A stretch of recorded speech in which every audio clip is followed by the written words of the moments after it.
성도님들이 이게 교회에서만 하지 마시고 아침에 일어나시면 거울을 보시면서 나는 정말로 귀하고 소중한, 이거 계속 반복하셔요. 그리고 강건한 사람입니다 고백하고 선포하면 그 입술의 고백대로 되는 역사가 여러분 삶 가운데 반드시 나타나게 하여 주실 것입니다. 오늘은 로마서 6장입니다. 신약성경 246페이지를 찾아주시기 바랍니다.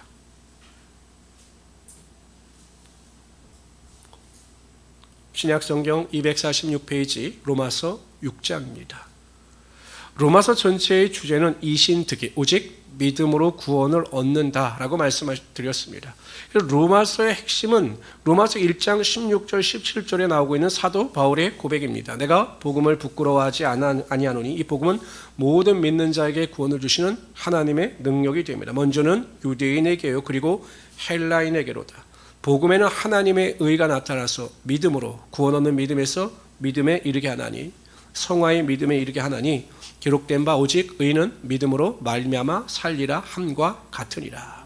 로마 교회에서는 율법을 믿다가 구원을 얻은 성도들 중에는 여전히 구원을 얻었지만 율법을 지켜야 한다라고 주장하는 사람들이 있었던 것으로 보입니다. 그래서 사도 바울은 아니다. 우리가 구원을 얻을 수 있는 유일한 방법은 바로 복음 외에는 없다. 하나님의 긍휼과 하나님의 은혜로 말미암아 우리가 구원을 얻는 것이다 라고 설명을 하고 가르치고 있는 것입니다. 그러면서 인간의 죄됨, 인간의 본성의 타락함에 대해서 1장 18절에서 3장 20절까지 이야기합니다. 전 인류도 죄인이고 유대인도 죄인이다. 그렇기 때문에 이 죄로부터 자유함을 얻을 수 있는 것은 방법이 없다. 유대인들은 율법을 지킴으로 구원을 얻을 수 있다라고 주장하나 절대로 율법을 온전히 지킬 수 있는 사람은 없다라고 강조합니다.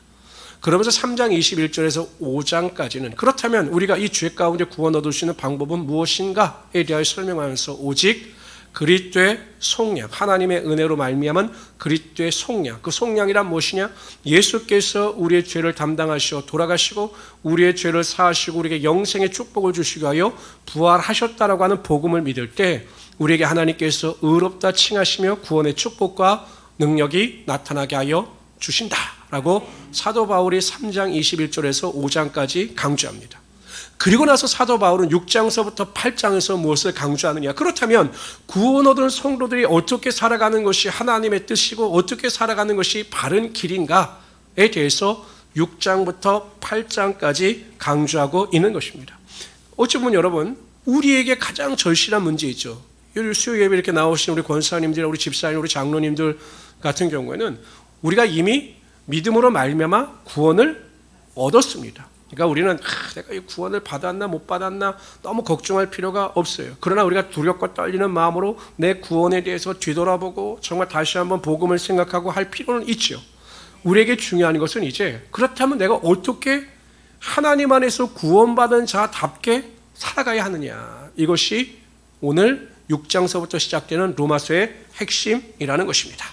그래서 여러분 어렵진 않아요. 그러니까 1절서부터 11절 6장의 내용을 보면 절대로 어렵진 않은데 이제 사도 바울이 그러니까 우리 같이 믿음이 성숙한 자들에게 제가 여러분들에게 길게 설명할 필요가 없지요. 왜냐하면 얼굴을 맞대고 설교를 하고 얼굴을 맞대고 말씀을 드리면 그냥 간단하게 설명할 수 있지만 사도 바울은 로마 교회와 얼굴을 대면하여 말하는 것이 아니라 글로 써서 보내기 때문에 그들이 알아들을 수 있도록 자세하게 풀어 쓴 것입니다. 그럼 우리는 성경을 갖고 있지 않습니까? 그럼 우리는 이 6장이나 이렇게 보면 간단해요. 내용은 핵심은 간단합니다. 그런데 이제 그 서면을 통해서 길게 설명함으로 내용이 긴 겁니다. 1절 제가 읽겠습니다. 1절부터 11절까지 있습니다. 그런즉 우리가 무슨 말을 하리요? 은혜를 더하게 하려고 죄에 거하겠느냐? 그럴 수 없느니라. 죄에 대하여 죽은 우리가 그러니까 1절에 보면 유대인들 중에는 그 궤변론자가 있는 거예요. 우리가 죄가 많음으로 하나님의 은혜가 우리에게 임하고 하나님의 더 큰 은혜가 우리에게 능력으로 나타났다면 우리가 오히려 또 죄를 더 지으면 하나님 은혜가 더 크게 임하는 거 아니냐? 그렇다면 우리가 더 죄를 짓는 게 낫지 않겠느냐? 이런 궤변론자가 있는 거예요. 그래서 그거에 대해서 아니다라고 설명하는 겁니다. 3절 무릇 그리스도 예수 앞하여 세례를 받은 우리는 그의 죽으심과 앞하여 세례를 받은 줄 알지 못하느냐? 그러므로 우리가 그의 죽으심과 합하여 세례를 받음으로 그와 함께 장사되었나니 이는 아버지의 영광으로 말미암아 그리스도를 죽은 자 가운데 살리신 것 같이 우리 또한 새 생명 가운데 행하게 하려 하심이라. 우리도 예수님과 함께 죽었다라는 거예요. 장사되었다는 거죠. 그리고 다시 부활하여 새 생명을 얻었다라는 것입니다. 만일 우리가 그의 죽으심과 같은 모양으로 연합한 자가 되었으면 또한 그의 부활과 같은 모양으로 연합한 자도 되리라. 우리가 알거니와 우리 옛사람이 예수와 함께 십자가에 못 박힌 것은 죄의 몸이 죽어 다시는 우리에게 죄에게 종노릇하지 아니하려 함이니 이는 죽은 자가 죄에서 벗어나 의롭다 하심을 얻었습니다. 만일 우리가 그리스도와 함께 죽었으면 또한 그와 함께 살 줄을 믿노니 이는 그리스도께서 죽은 자 가운데서 살아나셨음에 다시 죽지 아니하시고 사망이 다시 그를 주장하지 못할 줄을 알미로다. 그가 죽으심은 죄에 대하여 단번에 죽으심이요 그가 살아계심은 하나님께 대하여 살아계심이니 11절 다 같이 읽읍시다. 시작.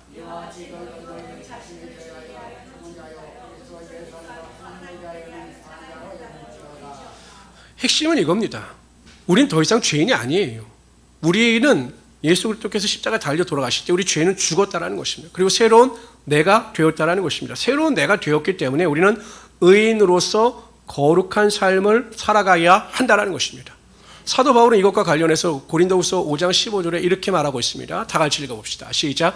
그가 모든 사람을 대신하여 죽으심은 살아있는 자들로 하여금 다시는 그들 자신을 위하여 살지 않고 오직 그들을 대신하여 죽었다가 다시 살아나신 이를 위하여 살게 하려 함이라.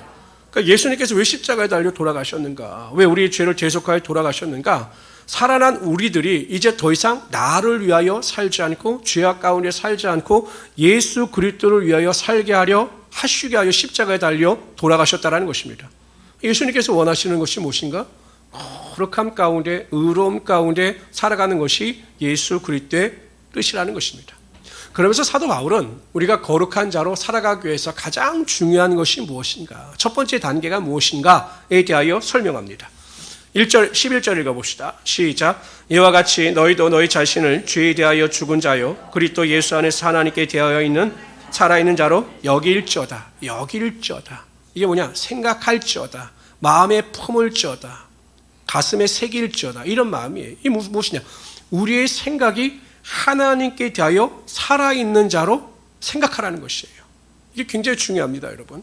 하나님 앞에서 살아있는 자다. 이건 굉장히 의미가 있어요.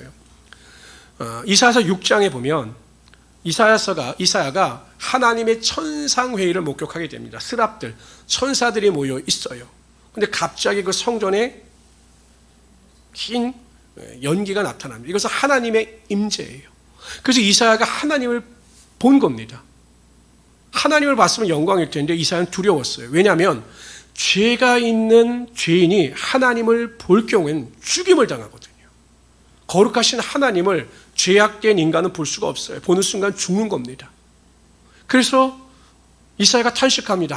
망하게 되었다. 나는 죄인이기 때문에 내가 하나님을 배웠기 때문에 내가 이제 죽겠구나 라고 탄식합니다. 그때 천사 중 하나가 내려와서 그 제단의 숯불, 번제단의 숯불을 그 부싯개로 이렇게 집어서 그 이사야의 입술을 댑니다. 그러면서 네 죄가 사여졌고 내 악이 다 사라졌다. 그러면 너는 거룩한 자다. 네가 거룩한 자이기 때문에 하나님을 배워도 이제는 죽지 않는다. 두려워하지 말아라라고 이야기합니다. 그러니까 여러분 하나님 앞에서 살아갈 수 있는 자, 하나님 앞에 설 수 있는 자는 누구입니까? 거룩한 자예요. 그런데 우리가 그러한 자가 된 것입니다. 우리가 죄가 있으면 하나님 앞에 설 수가 없어요. 왜냐하면 하나님을 뵙는 순간 죽기 때문에.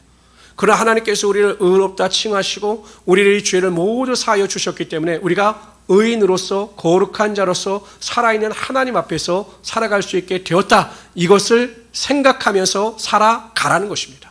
그러니까 여러분 우리 의식의 정체성이 뭐냐? 나는 하나님 앞에서 살아있는 거룩한 자다. 하나님의 자녀로서 거룩한 자다. 이러한 정체성을 가지고 살아가면 죄가 아니라 의로움을 쫓아 살아갈 수밖에 없다라는 것입니다. 저는 이제 고등학교 때 대학 입학 능력, 대학 학력고사였어요. 학력고사. 그러니까 저희 때는 시험을 보면 그 시험 본 성적 하나를 가지고 전기후기를 다 넣었어요. 그렇기 때문에 1년에 한 번 있는 이 학력고사를 끝나고 나면 사람들이 다, 학생들이 이제 다 끝났으니까 이제 다 마음이 풀어지고 해이해집니다. 그런데 이제 학사 일정에 따라서 기말고사를 봐요. 근데 지금처럼 뭐 기말고사가 내신에 반영되는 게 아니었어요. 어쩔 수 없이 학사 일정을 따라 보는 거죠. 그러니까 여러분 누가 공부합니까? 이제 학력고사 다 끝났겠다. 이게 뭐 성적에 들어가는 것도 아니겠다. 형식적인 시험이니까.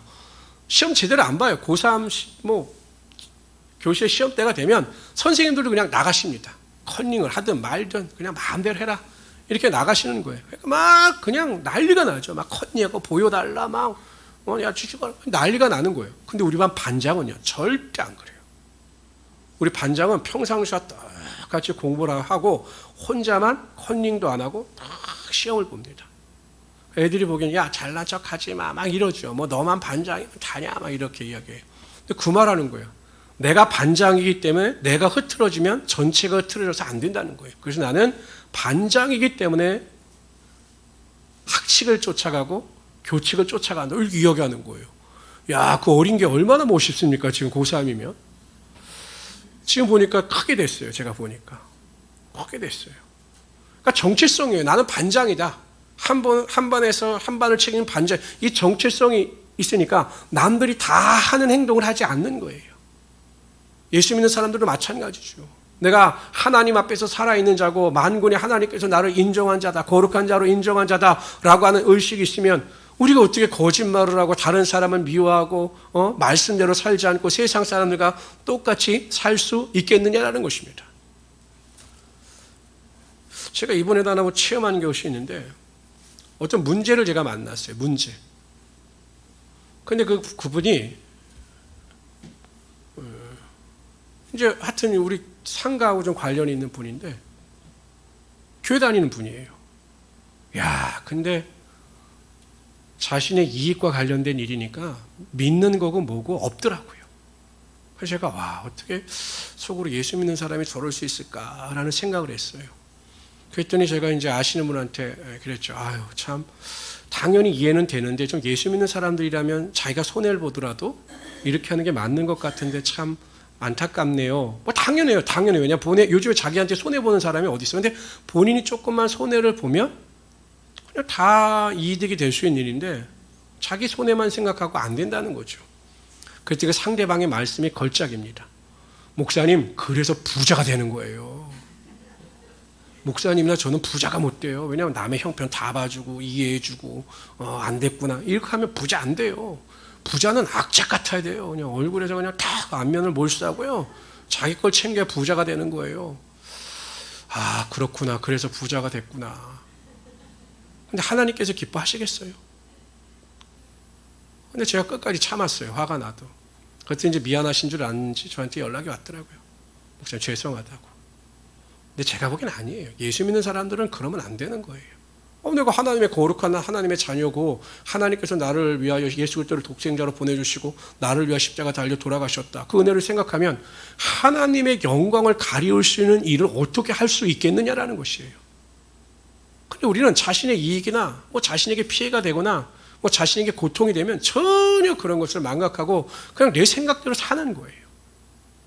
근데 나는 그게 절대가 이해가 안 되는 게 뭐냐면 성경 말씀에 보면 구원을 받은 성도들은 그렇게 살아갈 수가 없어요. 보세요. 성경에. 우리가 성경을 모르니까 그러죠. 성경을 알면 이 구원의 진리에 대해서 확실히 알아요. 아, 어떤 사람이 구원받았겠구나. 어떤 사람들이 구원받지 못했겠구나라는 것을 확실히 알 수가 있어요. 보세요. 다 같이 읽어봅시다. 요한일서 3장 9절입니다. 시작. 하나님께로 난 자마다 죄를 짓지 아니하나니 이는 하나님의 씨가 그의 속에 거함이요 그도 범죄하지 못하는 것은 하나님께로부터 났습니다. 무엇입니까? 우리가 구원을 받으면 우리가 이제 제 자녀하고 제 딸을 보면 와, 어떻게 저랑 그렇게 비슷한지 모르겠어요. 입맛도 비슷하고 너무 비슷해요. 그게 왜 그럴까요? 제 유전자가 있기 때문에 그래요. 유전자가 얼마나 잘생기고 예쁜지 몰라요. 제 유전자가 있기 때문에. 근데 생각해보세요. 내 유전자가 있기 때문에 내 자녀들에게 본성이라고 하는 것이 있어요. 근데 보세요.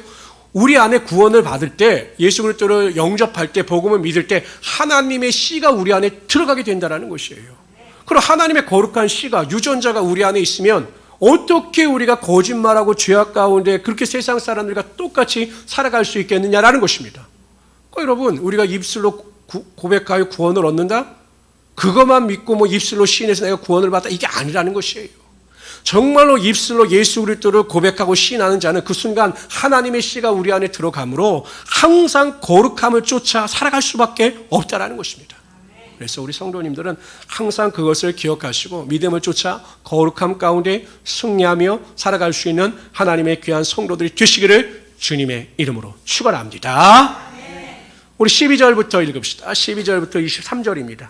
11절까지 해서 우리가 어떻게 거룩히 살아갈 것인가에 대한 내면적인 문제, 우리의 의식의 변화가 가장 중요하다라는 것을 강조했다면 11절부터 23절은 구체적으로 우리가 거룩한 자답게 살아가기 위해서 무엇을 어떻게 하는가에 대하여 집약하여 말씀하고 있습니다. 제가 이따 동그라미 치라고 그러면 동그라미 치세요. 12절부터 동그라미 치세요. 12절. 다 같이 읽읍시다. 제가 읽겠습니다. 그러므로 너희는 죄가 너희 죽을 몸을 지배하지 못하게 하여 몸의 사욕에 순종하지 말고 또한 너희 지체를 불의의 병기로 죄에게 내주지 말고 오직 너희 자신을 죽은 자 가운데 다시 살아난 자 같이 하나님께 드리며 너희 지체를 의의 무기로 하나님께 드리라. 죄가 너희를 주장하지 못하리니 이는 너희가 법 아래 있지 아니하고 은혜 아래 있습니다. 그런즉 어찌하리요? 우리가 법 아래 있지 아니하고 은혜 아래 있으니 죄를 지으려? 그럴 수 없느니라. 없어요. 하나님의 은혜를 깊이 생각하는 자들, 그래서 하나님의 씨가 내 안에 있는 자들은 죄를 지을 수가 없다, 이렇게 강력하게 말하고 있는 것입니다. 너희 자신을 종으로 내줘 누구에게 순종하든지 그 순종함을 받는 자의 종이 되는 줄을 너희가 알지 못하느냐? 혹은 죄의 종으로 사망에 이르고 혹은 순종의 종으로 의에 이르느니라. 하나님께 감사하리로다. 너희가 본래 죄의 종이더니 너희에게 전하여 준 바 교훈의 본을 받아 마음으로 순종하여 죄로부터 해방되어 의에게 종이 되었느니라. 너희 육신이 연약함으로 내가 사람의 예대로 말하노니 전에 너희가 너희 지체를 부정과 불법에 내주어 불법에 이르는 것 같이 이제는 너희 지체를 의에게 종으로 내주어 거룩함에 이르라. 너희가 죄의 종이 되었을 때에는 의에 대하여 자유로웠느니라. 너희가 그때 무슨 열매를 얻었느냐? 이제는 너희가 그 일을 부끄러워하나니 이는 그 마지막의 사망입니다. 율법에서는 열매를 맺을 수가 없다라는 것입니다. 그러나 이제는 너희가 죄로부터 해방되고 하나님께 종이 되어 거룩함에 이르는 열매를 맺었으니 그 마지막은 영생이라. 23절 다 같이 읽읍시다. 시작.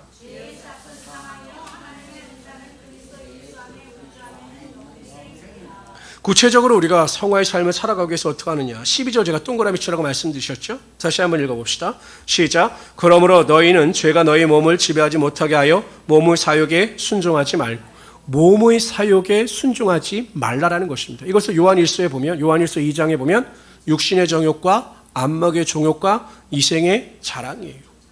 여러분 보세요. 사단이 예수님께서 40일 금식을 한 뒤에 예수님을 찾아옵니다. 대단하죠. 예수님께서 금식하셨는데 찾아와요. 그러면서 예수님을 유혹합니다. 처음에 뭐라고 유혹합니까? 이 돌을 떡으로 만들어 봐라. 이게 육신의 정욕이에요. 내 육신의 피를 채워봐라. 이렇게 유혹합니다. 그러니까 예수님께서 나는 말씀으로 살겠다라고 말씀을 하고 결론을 내리시죠. 그 다음에 이제 다음에는 이 사단이 예수님을 성전 꼭대기로 끌고 올라가서 이 성전 꼭대기에서 뛰어내리라. 그러면 하나님의 천사가 너를 받들 것이다. 그럼 사람들이 너를 존중하게 될 것이다. 이 이생의 자랑이죠. 막 사람들이 여러분 떨어졌는데 몸 하나 상하지 않으면 사람들이 막 예수님이 메시아다 막 하지 않겠어요? 이게 이생의 자랑이에요. 그리고 마지막에 사단이 예수님을 이끌고 와서 천하 만국의 영광을 어떻게 합니까? 보여줘요. 그 나에게 절하면 이 천하 만국의 영광을 너에게 주겠다. 이게 안목, 보이는 유혹이죠. 그러니까 예수님을 유혹할 때도 육신의 정욕과 안목의 정욕과 이생의 자랑을 가지고 예수님을 유혹했습니다. 하물며 여러분 사단이 우리를 그렇게 유혹할 때 우리가 넘어지지 않겠습니까? 그래서 아예 성경은 죄는 그 모양이라도 버려라 이렇게 말씀하고 있는 것입니다. 제가 이렇게 보면 입이 즐거운, 그러니까 입을 즐겁게 하는 음식 치고 우리 몸에 좋은 음식이 별로 없어요. 그냥 그렇죠? 탄산음료가 얼마나 좋습니까? 콜라, 사이다 얼마나 좋아요. 목마를 때 그냥 얼마나 좋아요. 몸에 좋습니까? 안 좋아요. 그 설탕 얼마나 달아요. 커피에다 그냥 침 나오는데 얼마나 좋아요. 설탕이 몸에 좋아요? 안 좋아요. 대부분 우리 입맛에 좋은 것, 입맛이 이게 길들여진 거 보면 대부분 몸에 아는 것이 입에 맞아요. 그래서 그 속담에도 보면 몸에 좋은 약이 입에도 쓰다라는 거예요. 그러니까 몸에 좋은 것은 입에 써요. 마찬가지입니다. 몸이 즐거우면 즐거울수록 죄에 빠질 확률이 높아요. 여러분 보세요. 새벽 예배에 동참하는 것이 육체적으로 힘이 드십니까? 편하십니까? 아이고 뭐 아침만 되면 가뿐히 일어나서 내가 새벽 예배 이거 힘들어요. 그래서 보통 목사님들이 새벽 예배는 목숨 걸고 하신다는 분들이 많아요. 육체가 피곤합니다. 그렇기 때문에 은혜가 있는 거죠. 우리 권사님들, 우리 집사님들 지금 오전에 이렇게 수요 예배 나오는 것, 이게 몸이 편하십니까? 제일 멀리 온 우리 김은희 집사님, 저 의왕에서 그냥 엄청 먼 데서 오신 거잖아요. 이 몸이 안 편해요. 몸이 피곤해야 합니다. 어찌 보면 몸이 피곤해야 영이 살아나는 거예요. 몸이 편하면 영이 죽어요. 그렇잖아요. 운동도 여러분, 왜 운동을 안 하십니까? 제가 매일 갈등해요. 이렇게 팔굽혀펴기를 해야 되는데, 저거 하면 또 여기가 땡길 텐데, 아플 텐데, 할까 말까, 하다 또 하는 거예요. 어떤 날, 오늘 너무 땡긴다, 쉬자. 이게 여러분 몸에 편하면 안 하겠어요? 소파에 딱 누워가지고 그냥 발을 쫙 올리고 콜라 한 잔 쫙 마시는 건 전혀 힘이 안 들어요. 그건 누가 시키지 않아도 해요. 그러나 몸에 좋은 것은 피곤해요. 힘이 들어요. 신앙도 마찬가지예요. 신앙생활 편하게 못합니다. 육체가 피곤해야 신앙에 능력이 많은 것이에요. 시간 내서 예배 시간에 나와서 예배하고, 시간 내서 하나님의 말씀 읽고, 시간 내서 하나님께 기도하고, 육체에 피곤함이 있어야 우리가 그 믿음 안에서 성장하고 믿음 안에서 승리할 수 있게 된다는 것입니다. 그래서 여러분 항상 육신의 정욕, 안목의 정욕, 이생의 자랑이 아니라 항상 하나님의 은혜와 능력, 거룩함을 쫓아 승리할 수 있는 우리 성도들 되시기를 주님의 이름으로 축원합니다. 두 번째, 성화의 삶을 살기 위해서는요, 우리 몸을 의의 병기로 드리라 이렇게 말씀하셔요. 13절 다 같이 읽어봅시다. 시작. 또한 너희 지체를 불의의 병기로 죄에게 드리지 말고 오직 너희 자신을 죽은 자 가운데서 다시 산 자같이 하나님께 드리며 너희 지체를 의의 병기로 하나님께 드려라. 의의 병기로 하나님께 드리라는 것이에요. 욕심을 버리는 것이 성화의 소극적 단계예요. 그러니까 나를 절주하는 거죠. 성화의 적극적인 단계는 나를 하나님께 드리는 거예요. 하나님께 나를 드리는 겁니다. 근데 의의 병기로 드리라고 말씀하셔요. 왜 군사적 용어를 썼을까? 왜 병기라고 하는 단어를 썼을까? 히브리서 12장 4절에 보면 이렇게 말씀하십니다. 너희가 죄와 싸우되 아직 피 흘리기까지 대항치 아니하고, 죄하고 싸우는데 피 흘리기까지 싸우라는 거예요.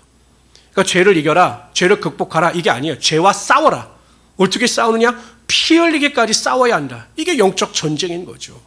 그렇기 때문에 영적 전쟁에 승리하기 위해서 나를 하나님께 대하여 의의 병기로 드린다라고 하는 각오를 가지고 죄와 철저하게 싸워 거룩한 삶을 살아가라는 것입니다. 우리가 하루 한순간을 살아갈 때도 얼마나 많은 유혹과 어려움이 있습니까? 영적 전쟁이 있습니까? 영적 전쟁을 인식해야 돼요. 우리의 영혼을 빼앗으려고 하는, 우리의 영혼을 멸망시키려고 하는 그 사단의 권세가 나를 끊임없이 실망케 하고 넘어뜨리고 죄에 가까워 이끌고 간다는 것을 깨달아야 합니다. 그럴 때 나를 하나님께 대하여 의의 병기로 드리기 위하여 피 흘리기까지 싸우는 은혜가 나타날 수 있게 된다는 것입니다. 성도님들은 항상 내 자신을 하나님께 의의 병기로 드릴 수 있는 하나님의 귀한 성도들이 되시기를 주님의 이름으로 축원합니다. 한번 생각해 보십시오. 제가 여러분들에게, 우리 권사님이나 우리 집사님들에게 생일을 맞이하셨어요. 그래서 제가 권사님 생신 축하드립니다 라고 해서 제가 예쁜 꽃을 선물로 보내드렸는데 다 시드는 꽃이에요. 이거는 뭐 한 2주가 지났나 3주가 지났나 그냥 꽃인데 다 시든 꽃을 제가 선물로 우리 권사님들 장로님에게 보내드렸어요. 그럼 장로님 기분이 어떠실 것 같으세요? 매우 좋을 것 같아요. 와, 그걸 다 시들었는데 매우 나쁠 것 같으세요? 네. 나쁘죠. 뭐 목사님 나를 무시하는 것과 하나님께도 마찬가지죠. 우리가 하나님께 의의 병기로 거룩함을 가지고 드릴 때 하나님께서 기뻐 받아주시지, 자녀라고 하면서 매일 죄악된 모습, 잘못된 모습을 하나님께 드리면 하나님께서 그걸 기뻐 받으시겠느냐라는 것입니다. 그러면서 오늘 본문 말씀에 감사한 것이 무엇이냐? 구원을 받아 의롭게 살아가는 자들에게 주어지는 축복에 대해서 말씀하셔요. 참 하나님 우리에게 상 주시기를 원하셔요. 항상 보상 주시기를 원하시는 하나님이 되신다는 것입니다. 우리 22절 다 같이 읽어봅시다. 시작. 그러나 이제는 너희가 죄로부터 해방되고 하나님께 종이 되어 거룩함에 이르는 열매를 맺었으니 그 마지막은 영생이라. 23절 시작. 죄의 삭은 사망이요 하나님의 은사는, 이제 22절이 이게 신학적인 용어로 표현하면요. 그러나 이제는 너희가 죄로부터 해방되고 하나님의 종이 되어, 이렇게 이야기하죠. 이것이 칭의예요. 하나님께서 우리를 의롭다 인정하셨다라고 하는 칭의의 단계입니다. 그리고 그 다음에 우리가 거룩함이 이런 열매를 맺었다. 이건 성화의 단계. 우리가 거룩함을 가지고 성화의 열매를 맺고 성령의 열매를 맺어 살아가는 지금 우리의 현재의 모습이죠. 그 마지막은 영생이라 영화를 얻는다는 거예요. 우리가 영원히 죽지 않고 부활의 영광의 몸을 입고 하나님 나라에서 왕노릇하게 된다는 것입니다. 그러므로 영생에 대한 소망, 누구도 빼앗을 수 없는 이 영생의 소망을 가지고 살아갈 수 있는 우리 성도들이 되시기를 주님의 이름으로 축원합니다. 우리 7장으로 넘어갑시다. 7장 1절에서 13절까지는요. 사도 바울이 다시 한번 강조합니다. 율법으로는 도저히 구원을 얻을 수가 없다라는 것을 강조합니다. 오직 믿음으로 구원을 얻는 것이다. 그러면서 여러 가지 비유를 통해서 그러한 것을 설명하고 있습니다. 이제 율법의 시대는 끝났고 성령의 시대가 도래해 있음을 강조하고 있습니다. 제가 동그라미 치라고 하는 것은 이제 동그라미 치세요. 1절부터 13절까지 읽겠습니다. 형제들아 내가 법하는 자들에게 말하노니 너희는 그 법이 사람이 살 동안만 그를 주관하는 줄 알지 못하느냐. 남편이는 여인이 그 남편 생존에는 법으로 그에게 매인 바 되나 만일 그 남편이 죽으면 남편의 법에서 벗어나느니라. 그렇죠. 남편이 죽으면 더 이상 그 남편의 아내가 아니라는 것입니다. 그러므로 만일 그 남편 생전에 다른 남자에게 가면 음녀라. 그러나 만일 남편이 죽으면 그 법에서 자유롭게 되나니 다른 남자에게 갈지라도 음녀가 되지 아니하느니라. 그러므로 내 형제들아 너희도 그리스도의 몸으로 말미암아 율법에 대하여 죽음을 당하였으니 이는 다르니 곧 죽은 자 가운데 살아나신 이에게 가서 우리가 하나님을 위하여 열매를 맺게 하려 함이라. 이해가 되시죠? 율법은 폐하해졌어요. 예수 그리스도께서 오심으로. 그러면 예수 그리스도를 쫓아 우리가 거룩함의 열매를 맺어야 한다는 것입니다. 우리가 육신에 있을 때에는 율법으로 말미암는 죄의 정욕이 우리 지체 중에 역사하여 우리로 사망을 위하여 열매를 맺게 하였더니 이제는 우리가 얽매였던 것에 대하여 죽었으므로 율법에서 벗어났으니 이러므로 우리가 섬길 것이요. 6절에 동그라미 치십시오. 이것이 핵심절입니다. 7절 제가 읽겠습니다. 그런즉 우리가 무슨 말을 하리요? 율법이 죄냐? 그럴 수 없느니라. 율법으로 말미암지 않고는 이게 율법의 기능입니다. 율법으로 말미암지 않고는 내가 죄를 알지 못하였으니 곧 율법이 탐내지 말라 하지 아니하였더라면 내가 탐심을 알지 못하였으리라. 그러나 죄가 기회를 타서 계명으로 말미암아 내 속에서 온갖 탐심을 이루었나니 이는 율법이 없으면 죄가 죽은 것이라. 그러니까 율법이 없으면 죄가 무엇인지 모르기 때문에 죄가 죽었다라는 것입니다. 전에 율법을 깨닫지 못했을 때는 내가 살았더니, 그러니까 율법을 모르면 내 율법이 기준되고 내 양심이 기준에서 죄가 죄인 걸 몰랐다라는 것입니다. 계명이 이름에 죄는 살아나고 나는 죽었도다. 생명에 이르게 할 그 계명이 내게 대하여 도리어 사망에 이르게 한 것 같이 되었도다. 죄가 기회를 타서 계명으로 말미암아 나를 속이고 그것으로 나를 죽였는지라. 이러보건대 율법을 거룩하고 계명도 거룩하고 의로우며 선하도다. 13절 다 같이 읽읍시다. 시작. 그럴 수 없느니라. 오직 죄가 죄로 드러나기 위하여 선한 그것으로 말미암아 나를 죽게 만들었으니 이는 계명으로 말미암아 죄로 심히 죄되게 하려 함이라.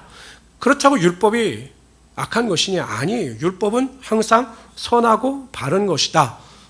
율법 자체가 문제가 있는 것이 아니라 그 율법을 지키지 못하는 우리에게 문제가 있는 것입니다. 그래서 하나님의 은혜가 필요한 것이죠. 근데 그 율법이 폐하여지게 되고 그 율법의 완성자인 예수 그리스도께서 오심으로 율법의 시대가 아니라 새로운 성령의 시대가 도래하였음을 강조하고 있는 것입니다. 그것이 6절이에요. 6절. 다 같이 읽어봅시다. 시작. 이제는 우리가 얽매였던 것에 대하여 죽었으므로 율법에서 벗어났으니 이러므로 우리가 영의 새로운 것으로 섬길 것이요 율법의 조무로 묵은 것이 아니할지니라. 율법이 아니에요. 이제는 우리가 성령 안에서 성령을 의지하며 성령의 도우심 가운데 살아갈 수밖에 없다라는 것입니다. 예수님께서 뭐라고 말씀하셨습니까? 내가 떠나가면 다른 보혜사가 와서 너희를 도울 것이다. 죄에 대하여, 의에 대하여, 심판에 대하여 가르칠 것이다. 사도행전 1장 8절에 보면 오직 성령이 너희에게 마시면 너희가 권능을 받고 예루살렘과 온 유대와 사마리아와 땅끝까지 이르러 내 증인이 되리라. 우리는 더 이상 율법에 얽매일 필요가 없어요. 그런데 나중에 이제 8장에 보면 우리가 연약함으로 율법을 지킬 수가 없어요. 우리는. 그런데 성령의 능력으로 말미암아 우리가 율법을 지킬 수 있게 된다라는 것입니다. 우리가 하나님의 말씀대로 살아가는 것도 우리의 의지나 노력의 의서가 아니라 성령께서 우리를 도우시고 은혜를 주실 때 우리가 결단하여 하나님의 말씀에 순종할 수 있게 된다라는 것입니다. 그래서 우리가 항상 성령을 사모하고 성령의 충만함 가운데 살아가야 되겠구나라고 결단하시고 성령의 능력을 사모하시는 우리 성도들이 되시기를 주님의 이름으로 축원합니다. 14절부터 25절까지는 어떤 내용이 나오느냐. 사도 바울이 이렇게 탄식하는 거예요. 내가 구원을 받아 성령의 인도하심 가운데 거룩한 삶을 살아가야 하는데 여전히 내 안에 죄가 남아 있어서 내 속사람으로는 하나님의 법을 지키려고 하나 내 육신의 연약함으로 인하여 그 하나님의 말씀을 제대로 지키지 못하는구나 라고 하는 탄식이 나타나고 있습니다. 이 사도 바울의 탄식이 바로 저와 여러분의 탄식이 되어야 하는 것입니다. 우리 14절부터 읽읍시다. 25절까지 우리가 율법은 신령한 줄 알거니와 나는 육신에 속하여 죄 아래 팔렸도다. 내가 행하는 것을 내가 알지 못하노니 곧 내가 원하는 것은 행하지 아니하고 도리어 미워하는 것을 행함이라. 만일 내가 원하지 아니하는 그것을 행하면 내가 이로써 율법이 선한 것을 시인하노니 이제는 그것을 행하는 자가 내가 아니요 내 속에 거하는 죄니라. 그렇죠. 내 속에 아직도 여전히 죄성이 남아있는 거예요. 아담과 하와의 죄는 사함받았지만 우리의 자범죄, 살아가면서 지는 이 육신의 한계에 머무르는 이 죄는 항상 범하게 되어 있는 것입니다. 만일 내가 원하지 아니하는 그것을 행하면 내가 이로써 율법이 선한 것을 시인하노니 이제는 그것을 행하는 자가 내가 아니요 18절 내 속 내 육신에 선한 것이 거하지 아니한 줄 아노니 원함은 내게 있으나 선을 행하는 것은 없노라.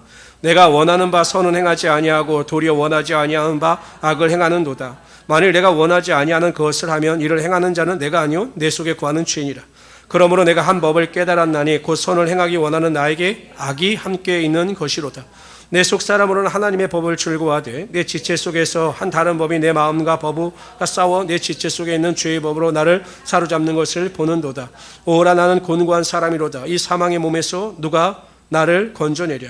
우리 주 예수 그리스도로 말미암아 하나님께 감사하리로다. 그런즉 내 자신이 마음으로는 하나님의 법을 여러분 어떻습니까?